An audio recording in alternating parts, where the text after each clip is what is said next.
Et bienvenue si vous nous rejoignez, il est 20h30 à Tel Aviv. On ouvre la partie débat de ce journal. Cette image, vous allez la découvrir, une image qui avait choqué les Israéliens, évalue à Binyamin Netanyahou flot de critiques. Des valises d'argent liquide, 15 millions de dollars pour être précis, faisant leur entrée tous les mois à Gaza, dans les poches ou non du Hamas. Ça, difficile de le savoir. En tout cas, cet épisode est maintenant terminé. L'organisation terroriste est parvenue à court-circuiter Israël dans un nouvel accord, un accord Qatar-ONU. Israël navigue-t-il à vue dans le bourbier gazaoui? On va poser la question à nos invités. Yoshua Mishav, ancien diplomate israélien, Frédéric Chilo, historienne, et Daniel Haïk, analyste i24 News. Merci à tous les trois d'être avec nous. Alors demain, l'accord sera donc signé. Un accord entre le Qatar et l'ONU. Le Qatar qui a même augmenté la mise. Le Hamas percevra désormais 20 millions de dollars par mois par le biais de l'ONU. Alors en quoi consiste ce nouvel accord qui rend caduc l'accord de cessez-le-feu qu'Israël avait signé avec le Hamas indirectement? Marie-Charlotte Roupi. Ces valises d'argent liquide, c'est fini. Les financements qataris à destination de la bande de Gaza ne transiteront plus physiquement par Israël. Un accord sera signé ce lundi entre le Qatar et les Nations Unies. Tout versement qatari transitera à présent par l'organisation internationale. Après que les dirigeants du Hamas nous ont informés de leur décision de ne pas accepter l'argent pour les salaires s'il est soumis à des conditions, il a été défini que les fonds seraient alloués à des projets humanitaires en coordination et coopération complète avec les Nations Unies.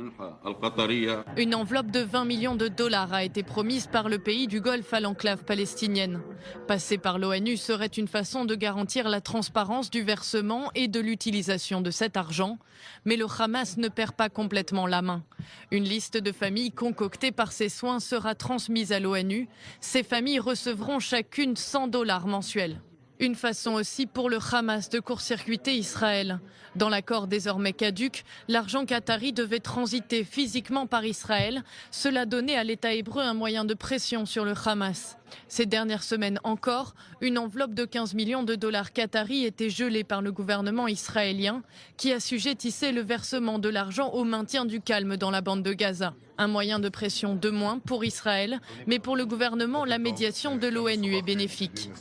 Le paiement qatari vaut mieux qu'une opération militaire. Il est de l'intérêt de la droite comme de la gauche d'éviter une catastrophe humanitaire à Gaza et que la situation reste calme. Il est aussi de l'intérêt d'Israël que l'argent soit dorénavant versé à des représentants des Nations Unies et non plus directement au Hamas. De ce fait, l'argent servira à financer des projets humanitaires ou arrivera directement dans les mains des populations civiles. Ces financements servaient à payer les salaires des fonctionnaires du Hamas. Depuis l'accession au pouvoir du groupe islamiste dans la bande de Gaza en 2007, c'est d'abord l'autorité palestinienne qui paie. Mais en mars dernier, Mahmoud Abbas décide d'interrompre ces paiements, créant des tensions supplémentaires dans la bande de Gaza. Une situation n'arrangeant pas Israël non plus. Pendant des mois, les manifestations s'enchaînent dans l'enclave palestinienne et des ballons incendiaires brûlent les champs du sud d'Israël. Via une médiation égyptienne, un accord est négocié avec le Hamas, un cessez-le-feu autorisant par là même le transfert d'argent qatari. Mais les valises ne sont plus, le cessez-le-feu non plus. Israël perd donc un moyen de pression alors que les militaires annoncent une escalade proche, un engrenage de violence déjà en marche. En prévision, Tsahal déploie des batteries de son système anti-aérien, le Dôme de Fer, un peu partout dans le pays. Voilà, alors Yoshua Mishav, d'abord pour l'image. De façon extrêmement symbolique, ces valises d'argent liquide qui entraient dans Gaza chaque mois étaient mal perçues par les Israéliens. Une image associée au crime organisé, presque à un trafic douteux. Est-ce que la fin de ces mallettes de cash est une bonne chose pour l'image d'abord de Binyamin Netanyahou et l'image d'Israël? Oui et non. Je vais vous répondre oui et non. Oui, parce qu'effectivement, comme vous dites, ça faisait quand même mauvais genre. Mais alors, ça veut dire que le gouvernement israélien prend aussi, peut être présenté comme complice de crime organisé, ce qui est quand même pas très flatteur. Non, parce que c'est encore une fois, c'est une image, comme vous le dites. Dans le fond, une fois de plus, comme il se fait maintenant depuis de longues années, Israël est l'objet des circonstances et pas le fauteur et si vous voulez, le déclencheur. On va parler dans un instant de qui mène la danse. Et ça, effectivement, sur cette question, voilà, de ces valises de cash qui ont fait couler beaucoup d'encre quand même. Hein, est-ce que le fait que ce soit plus le cas maintenant est une bonne chose pour l'image d'Israël? On a vu Gilad Erdan qui disait que c'était une très bonne chose. Ouais. Le point positif, il est uniquement cosmétique, c'est-à-dire que les images des mallettes de dollars qui transitent, eh bien, elles n'auront plus lieu. Et effectivement, c'est très bien pour le gouvernement, puisqu'il avait l'impression finalement d'obtenir le calme contre des mallettes de dollars. En réalité, le Netanyahou joue gros, on le sait, puisqu'on est en pleine campagne. Il est ministre de la Défense, en plus d'être Premier ministre, et puis c'est l'image de Monsieur Sécurité. Ouais. Donc il ne pouvait pas être lié à ces images-là. Mais en revanche, Netanyahou et Israël perdent beaucoup parce que, on l'a dit dans le reportage, c'était aussi un jeu de carottes et du bâton.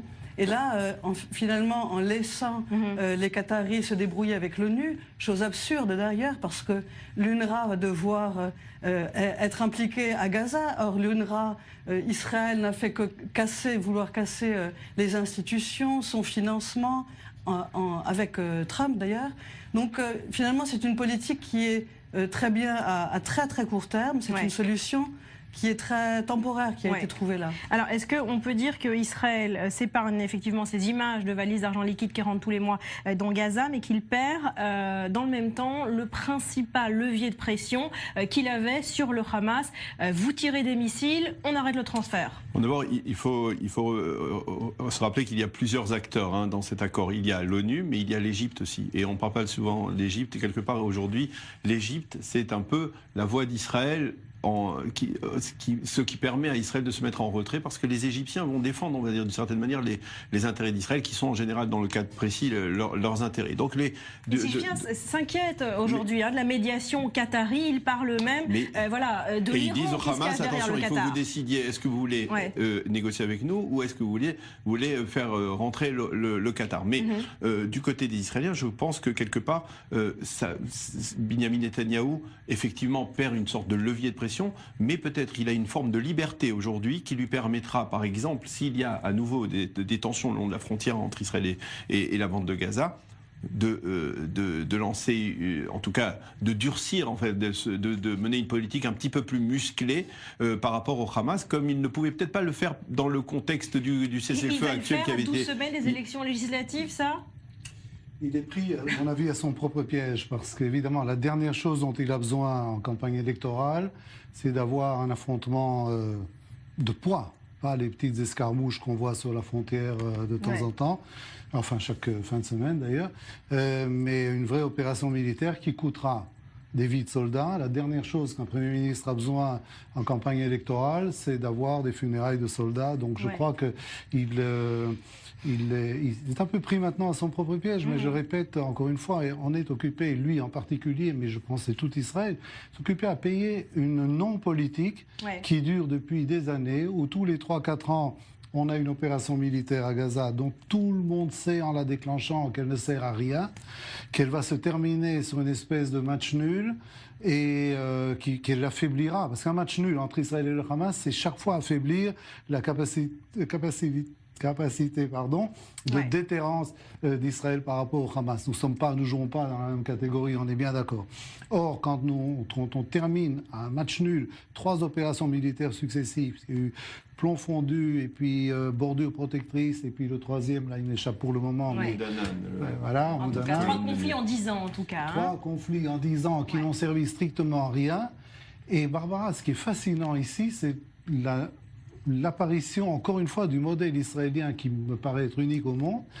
Ce sont les militaires qui comprennent mieux que les politiques et qui ont une vue plus large et qui comprennent mieux ce qu'il faut faire et qui sont plus modérés et plus pragmatiques, et qui l'armée propose depuis des années, y compris dans le briefing de Gadi Eisenkot en janvier de l'année dernière, où il a briefé le gouvernement pendant 2 heures en présentant un document de Tsahal, avec des projets de développement économique de la bande de Gaza pour sortir une fois pour toutes de ce cercle vicieux, un aéroport, un port maritime. Bien entendu, c'est le chef d'état-major israélien qui parle avec tous les contrôles nécessaires de sécurité, etc.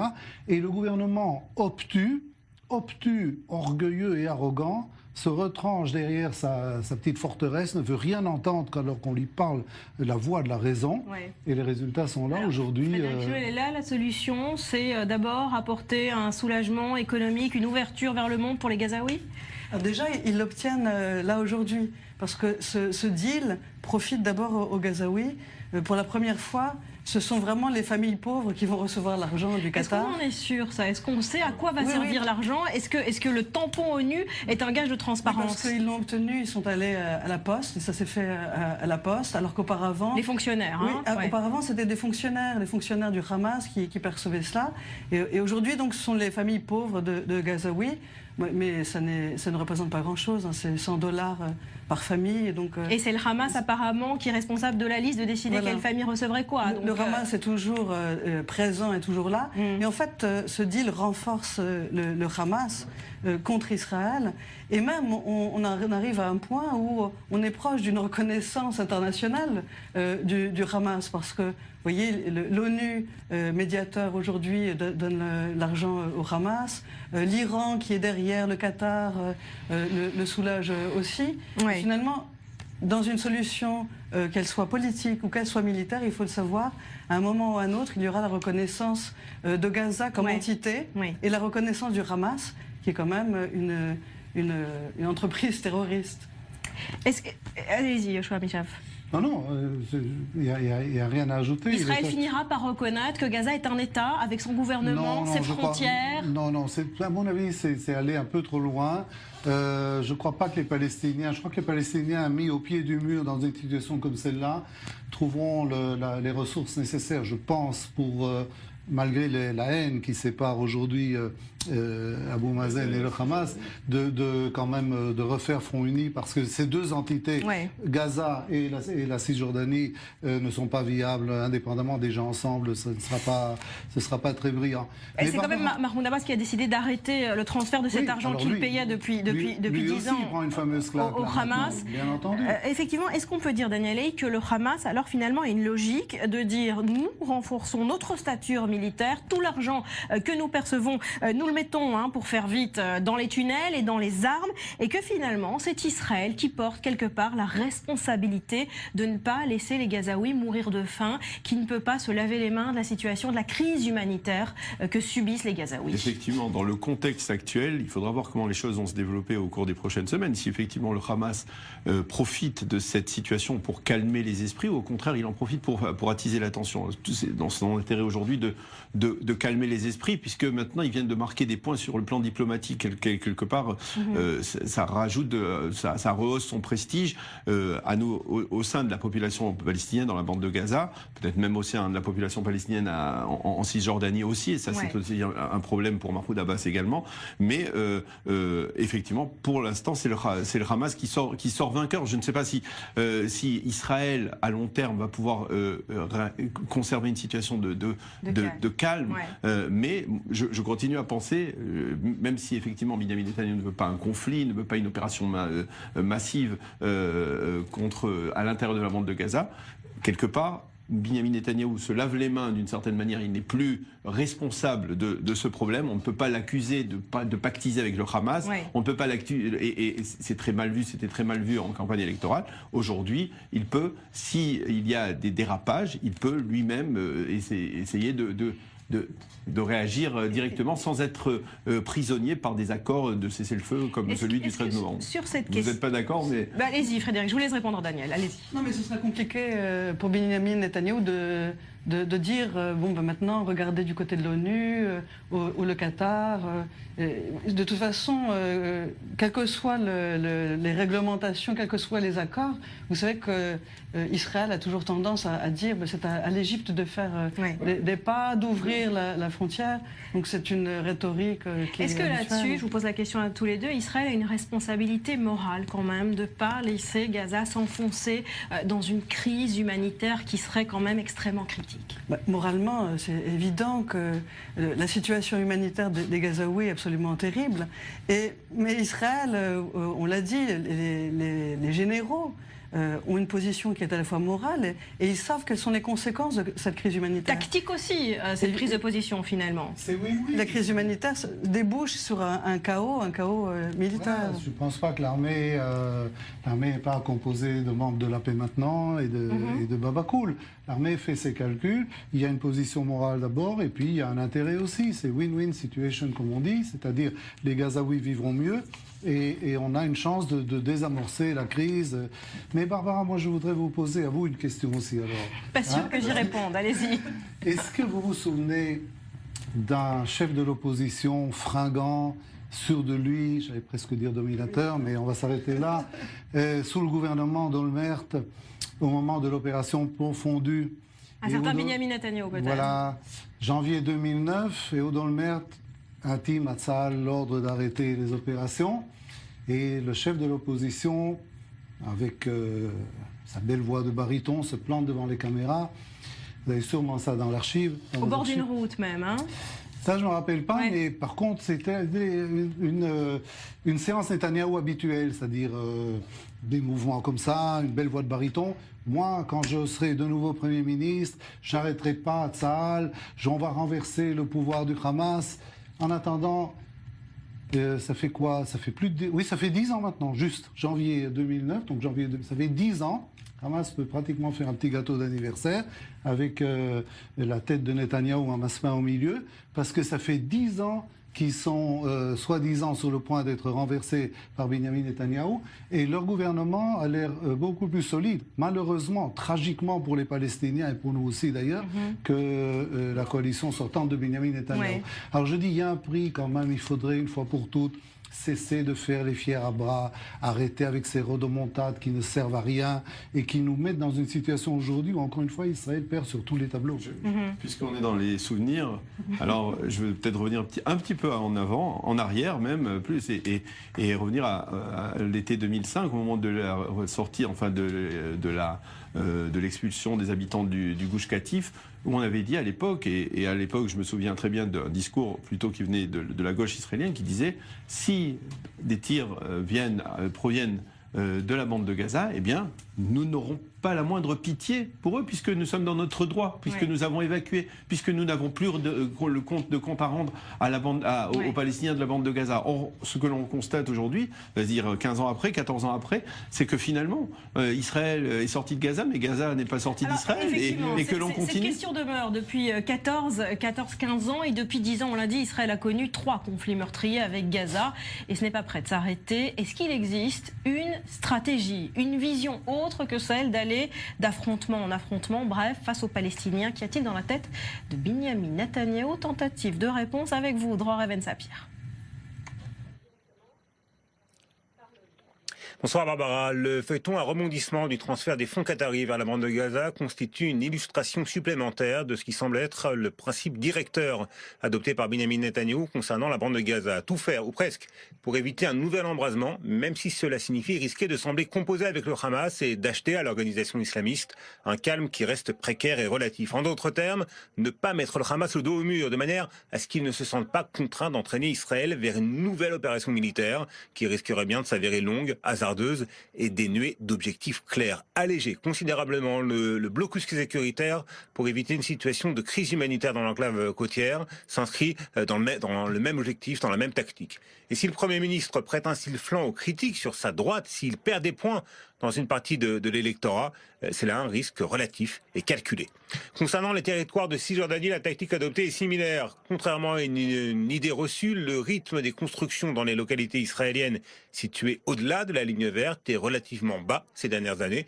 Netanyahou ne répond que très partiellement aux exigences de ses partenaires politiques du mouvement des implantations, car des constructions à grande échelle pourraient réveiller le sentiment de frustration des Palestiniens et aboutir, c'est le scénario à éviter, à une 3e intifada, voire même à l'effondrement de l'autorité palestinienne, dont le maintien permet à Israël de ne pas avoir à gérer la vie quotidienne des grandes agglomérations de Cisjordanie. Ce qui ne signifie pas pour autant que l'expansion des implantations est freinée, et il est probable que le Premier ministre israélien cherche à rendre irréalisable à terme l'établissement d'un État palestinien indépendant aux côtés d'Israël. Mais si c'était effectivement son objectif, il ne se concrétise que lentement, par petites touches. Éviter les conflagrations en composant sans vraiment le reconnaître avec le pouvoir du Hamas à Gaza et avec celui de l'autorité palestinienne en Cisjordanie, faire en sorte que le conflit israélo-palestinien soit maintenu à petit feu, qu'il ne soit pas ou peu ressenti par la majeure partie de la population israélienne, sans aller jusqu'à se lancer dans des négociations de paix en espérant réellement qu'elles aboutissent. Car si Benyamin Netanyahou tente d'éviter la guerre, il ne croit pas pour autant à la possibilité d'une paix avec les Palestiniens. Le conflit peut être géré au jour le jour, mais il ne peut pas être résolu. Il semblerait bien que ce soit là le credo du Premier ministre israélien. Voilà, si j'essaye de résumer la pensée très complexe de Dror en une phrase plutôt simple, éviter la guerre avec les Palestiniens pour ne pas faire la paix avec les Palestiniens. Est-ce qu'on peut dire que c'est ce qu'il y a dans la tête de Benyamin Netanyahou? En tout cas, c'est ce qu'il nous a montré depuis plusieurs années, c'est-à-dire on est dans le statu quo. Et un statu quo qui confine au pourrissement de la situation en Cisjordanie ou à Gaza.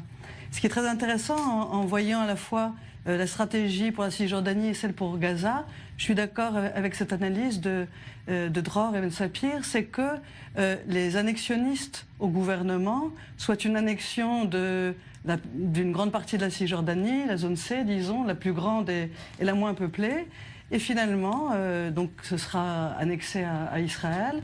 Les petites bribes de ce qu'il restera des Palestiniens, peut-être ce sera annexé par la Jordanie, ou bien ils resteront là. Et en tout cas, leur idée, c'est évidemment de faire de Gaza, de la bande de Gaza, le futur État palestinien.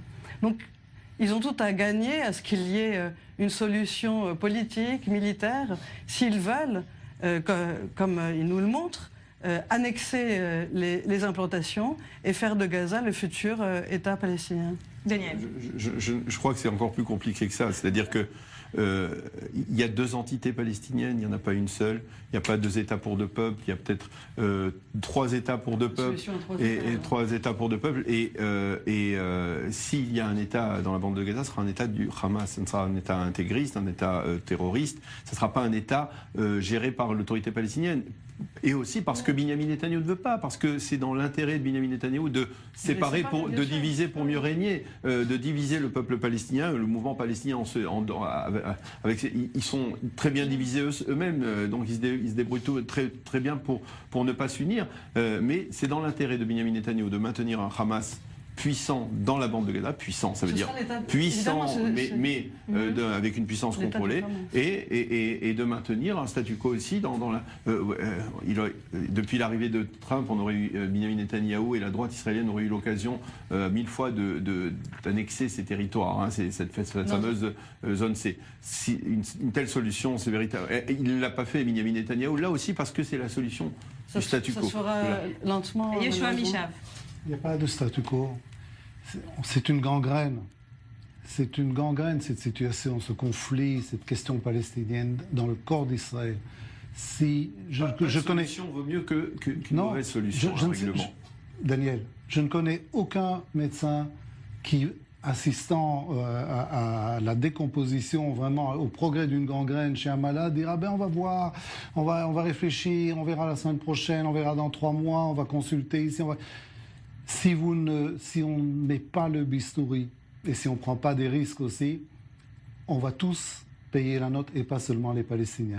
Regardez ce qui se passe, ce qui est publié dans les derniers jours en Israël. L'année dernière, Abou Mazen, qu'on nous présente comme un terroriste et comme un soutien de la terreur et comme un complice, et il paye les familles des terroristes et des prisonniers en prison, et c'est un type horrible. Mais l'année dernière, il est gravement malade, c'est une équipe médicale israélienne qu'on envoie en pleine panique juste pour qu'il ne passe pas l'arme à gauche. C'était la même chose avec Ismaël Haniyeh, hein, ils ont fait la même chose. Mais oui, mais alors combien de temps Parce que c'est un briquet, on est un briquet. C'est pour ça parfois que des fois, je ne comprends pas très bien la formule, eux ici, nous là-bas. Parfois, c'est difficile de gérer. On est condamnés à vivre ensemble. On s'excite contre l'UNRWA. On fait une campagne internationale contre l'UNRWA. On se félicite que le président Trump coupe les vivres à l'UNRWA. Et la semaine passée, c'est Israël qui commence à faire du lobby à Washington pour rétablir les crédits à l'UNRWA. Est-ce qu'on peut continuer longtemps à mener cette politique absurde qui ne va nulle part? Frédéric Chilot. Parce que le coup politique est extrêmement fort. le fait de négocier, comme vous le dites très bien, négocier Israël, le gouvernement Netanyahou, négocier plus volontiers avec le Hamas via l'Égypte qu'avec Abou Mazen, qui avait choisi pourtant la voie diplomatique. Donc il y a un coût politique, mais il y a aussi un coût économique, parce que l'annexion des territoires, si le gouvernement le souhaite, d'abord ce ne sera pas tout de suite, mais ça va avoir un coût économique très important.